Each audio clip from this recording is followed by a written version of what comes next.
Bonjour à tous, aujourd'hui je vais vous montrer comment grouper différents types de données sur Power BI. Cette action est super pratique quand vient le temps de segmenter vos données et d'analyser des branches spécifiques d'informations. Donc pour mes exemples aujourd'hui, j'ai une banque de données qui comprend des ventes de produits dans différents pays selon différentes années en haut ici, soit de 2011 à 2014. J'aimerais être capable de voir les ventes par pays ou soit par continent. J'aimerais savoir les ventes par nombre d'unités par transaction. Et j'aimerais avoir aussi un compte rendu des ventes trimestrielles. Donc, il faudrait que je sépare les segments de mois également ici. Donc, on va commencer avec l'exemple des pays séparés en continents. Pour être capable de faire un nouveau groupement de données, il y a deux moyens d'y accéder. On peut soit faire un clic droit sur les données qu'on veut grouper. En bas, c'est écrit « Nouveau groupe ». Donc, on peut appuyer là-dessus et ça va faire apparaître le menu qu'on veut. Ou on peut tout simplement sélectionner les données qu'on veut et le menu outils de colonne va s'ouvrir où est-ce qu'on peut éventuellement trouver la même option de créer un nouveau groupe de données ici. Donc en cliquant sur le bouton nouveau groupe de données, premièrement il faut s'assurer qu'on a bien sélectionné les données qu'on veut grouper ensemble. On se dirige dans le menu et on atterrit ici. Donc on a une liste de pays ici, je veux les regrouper par continent. Par exemple le Canada et les États-Unis. Je vais être capable de les mettre dans le même groupe. Donc, je les sélectionne avec le bouton CTRL et un clic gauche et je les groupe comme ça ici. Pour les pays européens, même chose. On les sélectionne dans notre banque de données ici, comme ça, et on les regroupe. On peut voir ici, en faisant un double clic gauche, on est capable de changer le nom de mes catégories ici. Donc, celui-là, je vais l'appeler Europe. Et celui d'en haut, je vais l'appeler Amérique du Nord.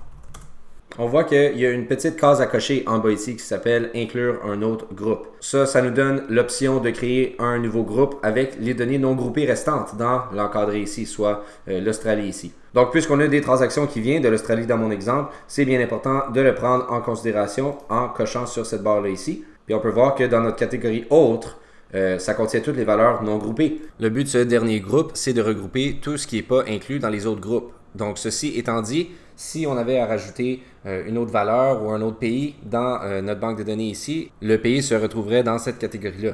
Mais pour l'instant, on a juste Australie dans notre banque de données. Donc, on peut faire un double-clic ici, puis on va juste tout simplement l'appeler Australie. Comme ça ici. Donc, une fois le tout groupé et une fois qu'on a cliqué sur OK, on peut voir notre nouveau groupe apparaître à droite ici.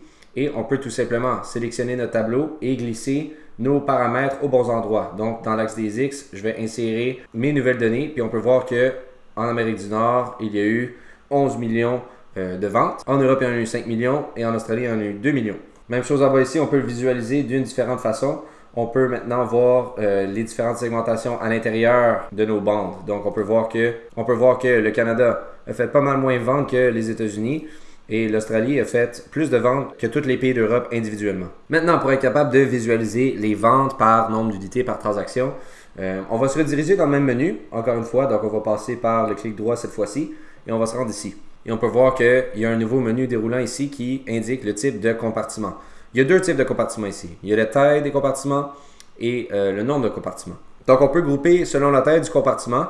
Ça veut dire que si on veut grouper par groupe de 5 unités, admettons, on peut indiquer 5 en bas ici. Donc, nos données dans le diagramme, il va compter 5 unités par bande. Soit de 0 à 4, après ça va être 5 à 9, après ça va être 10 à 14, etc.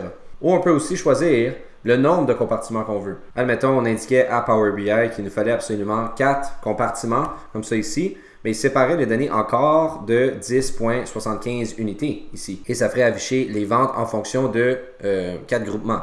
Donc moi, je vais prendre la taille des compartiments cette fois-ci et je veux que chaque bande prenne 5 unités en considération.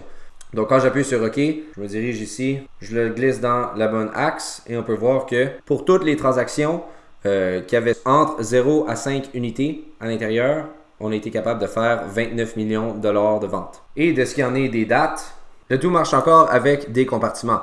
Et dans la taille de compartiment, on peut sélectionner l'unité de temps de notre choix ici. On peut choisir des années, des mois, des jours, des heures, des minutes et des secondes. Donc moi, je vais choisir de séparer mes données par trimestre. Donc une taille de compartiment de 3 ici. Et je vais séparer le tout en mois, comme ça. Donc quand j'appuie sur OK, le nouveau groupement, il se forme dans mes données ici à droite. Je le glisse dans le bon champ. Et on peut voir que du mois de janvier à mars, on a fait 7,8 millions de dollars de ventes. Donc, ça vous permet de faire des analyses pas mal plus approfondies de vos données et ça peut même vous permettre d'isoler certaines données pour faire des conclusions plus précises. Donc, c'est tout pour aujourd'hui. Pour en savoir plus, visitez notre site web. Le lien est dans la description. Merci et à la prochaine.